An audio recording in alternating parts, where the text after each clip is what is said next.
What's up? So, kung makikita nyo dito, so try natin mag-search. Search natin tong channel, Real Tutorials. So, ang search engine na nagagamit natin is Yahoo. So, nakikita nyo yun, Yahoo. So, para palitan, mag-new tab tayo, tapos punta tayo sa settings. Tapos, hanapin nyo yung search engine dito sa left side. And then, manage search engine. Tapos, gayahin nyo lang yung nandito sa screen.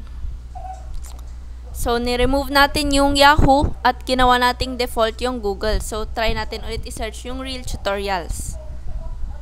So, as you can see, Google na yung lumabas na results. So, eto na, ito na yung default search engine natin. Naging Google na. So, ayan, Real Tutorials.